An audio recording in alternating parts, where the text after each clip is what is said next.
Welcome to this episode of Deer Dirt. Today I want to talk about what to look for if you're going to lease or purchase a small farm. The first land that I owned outright was a small farm. I owned part of a subchapter S corporation prior to that. That was the first real estate that I owned. But the first piece that I owned with my own name on it, or just my name on it, was 125 acres. And that may not seem small right now, but back in that day when land was as cheap as it was, that was a pretty small farm. I mean, there was some, a lot of big properties at that time because, again, gosh, I think I paid, the first land I bought, I paid under $400 an acre for. It's gone crazy since then, hasn't it? But anyway, so let's talk about what I saw in that property. I was excited about it for a couple reasons, and it's all the same reasons I think that will make sense for you if you're looking for something. Maybe it won't be 125 acres. I mean, that might not be small now, but that still is a really nice size. You talk about what's the smallest property that one guy could probably hunt comfortably all season. It's probably about that size, 120 acres, somewhere in that range. That gives you enough options where if you're going to hunt 3 or 4 or 5 days in a row. Let's say you take a vacation, you're not going to burn the place out. That'll give you some stands to kind of spread your effort around. But I liked that farm because it was in a really good neighborhood. Just a couple of miles away, less than that, a mile away, was a real large property that had pretty good deer numbers, a lot of mature bucks. So I felt like worst case scenario, even if there's hunting pressure between me and there, they're going to spill out enough bucks that there's going to be, some deer getting a little bit older age, even out, that distance from that property. So neighborhood was number one. I would not have wanted to buy that if it wasn't in a good neighborhood. And by neighborhood, you're talking about really the hunting practices. There's other factors about the land we're going to talk about later, but from the standpoint of like, what does neighborhood mean? That means that the people who are around you are doing the types of things that you want to do on your property. They're shooting enough does to keep the population stable. They're not shooting young bucks. They're letting the bucks get some age. Those are the two main things. I mean, you can do a lot of management on a property to make that property better, but if the age structure isn't in that whole neighborhood, you're not going to make much difference on 120 acres. It's just not big enough. So anyway, that was, I got a bug in my eye. Still gonna get that out of there. So that was the main thing. The second thing was I like the access, the accessibility to get around that property. It was the house. There was a house on it, and the house was on the north end, so I could access the whole north end from the backyard. And then there was a county road that ran along the whole west side of the property, so I could access most of the rest of the property off that county road. Anything on the far east edge was going to be a problem. That neighbor, it turned out, was pretty good, and I could go across his farm to get to what was on the east side of mine.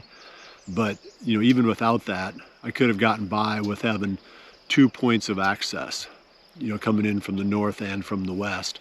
It wouldn't have been good, even with only 120 acres, if I would have had to access the whole thing from just the backyard of the house, because then you've got to go through too much of the property to get to those stands that are on the far end of it, and you end up bumping too many deer, which really limits either how long you can hunt them without them knowing that they're being hunted, or it really limits the number of stands that you can hunt.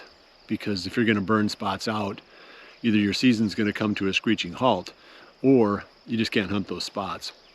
So let's see. Those are the two key ones. I like the ability to have a lot of stand locations. So I want more than 50% of the land to be huntable, timber, cover, places where I can hang a tree stand or put a ground blind. I know there are really good farms in good neighborhoods that are just a a draw going through a CRP field, but I don't think I can hunt that often enough to satisfy me. You know, I think I would want to be out there more, and I'd end up burning out those few stands that are located in that, you know, that limited area. So I liked 75%. It was always my goal when I was buying land. 75% of it was habitat, huntable.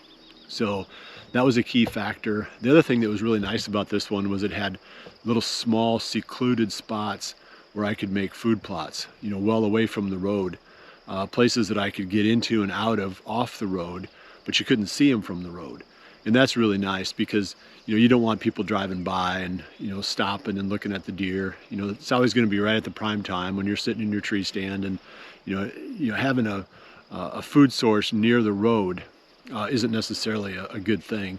And this farm didn't have that. One of the main things, if you're looking at buying something versus leasing, is just the makeup of the cover itself. You know, I don't want to own a farm that's just loaded with invasive shrubs and plants, because it takes so much effort to remove those. And fortunately, that farm did not have the invasives. And that's one thing that I looked at, even when I bought this one that I'm standing on right now. The first thing I looked at when I made the tour of the farm was how many of the plants were invasive species that were going to be hard to remove. And the reason I say that is because, you know, if you're going to do habitat work there, you want to be able to do some timber stand improvement, cut down some junk timber. You want to be able to do some things that, you know, improve the quality of the browse, you know, make it a little bit thicker. And if you open up the canopy when you've got a lot of invasives, you're just going to get more invasives. So that's, you know, it's not so simple as we're going to talk about it in a, you know, 12-15 minute long video here of which ones to avoid. But, you know, the thing that I always look for was if something's green after everything else has gone dormant. So let's say late November, early December, if you got a bunch of stuff out there that's still green, more than likely you're looking at invasive plants. It doesn't mean that there aren't invasive plants that drop their leaves just like everything else. But if you're finding green, you know, late into the fall, those are probably an invasive species. But anyway, learn how to identify them. If you don't know, I think it's well worth your time just to find an expert to go with you to look at it, because that's how bad it is if you buy a farm that's loaded with invasives.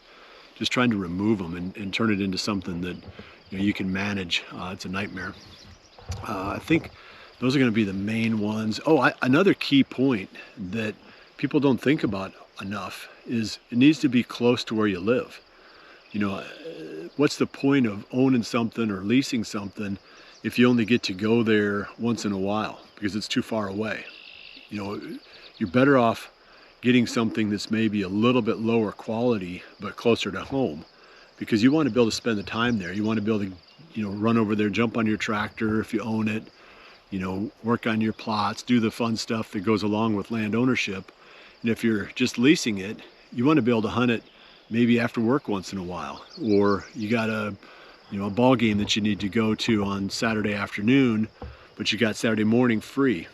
You know, if it's a hour drive or less, you can pull that off. But, you know, if it's a couple hours away, that makes it really tough to get out there as often as what you'd like to. So that might be a little bit of an overlooked factor in deciding, you know, what to buy or where to lease. You want it to be close enough you can get to it, you know, as often as you possibly can. Let me look at my notes one more time here. Okay. Yeah, I think I've pretty much covered the bulk of what I jotted down here. You know, you can start small.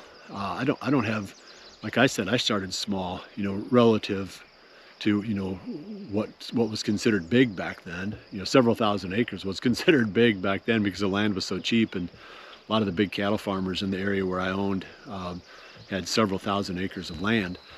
So 125 acres didn't seem like a lot back then. Obviously it's so much more expensive now that, you know, that becomes a larger farm, you know, because of the cost. But start small. You can always build, you can always add. It's nice if you can find a neighborhood where maybe there's some older people that own land near you or bordering you, where there's some potential to add on a little bit, you know, as time goes by. If not, there's always that opportunity that you make this property good. You find something a ways away that's a little bit bigger and you're ready to make the move. You sell the one that you bought first, the smaller farm, you do your tax exchange and you purchase the bigger one. So those are some strategies on what to do with a small farm. Ideally, it's something that's that you put your heart and soul into, and it continues to grow, and you can own that for the rest of your life. But that's not always the case. So don't get married to a farm. I guess that's my point. Sometimes it makes sense to own them for a little while and then move on to something else down the road. But if you hit all of those bases, if you find something that really hits on all those boxes, then I think you're going to be pretty satisfied with it. You should have some pretty good hunting. It's the most important thing is the neighborhood, without a doubt. If you're in the right area, that makes up for a lot of other problems that you might experience on the land later. But you still want all the other pieces in place if possible. Well, I appreciate you joining me. I'll see you back here again soon for the next episode of Deer Dirt.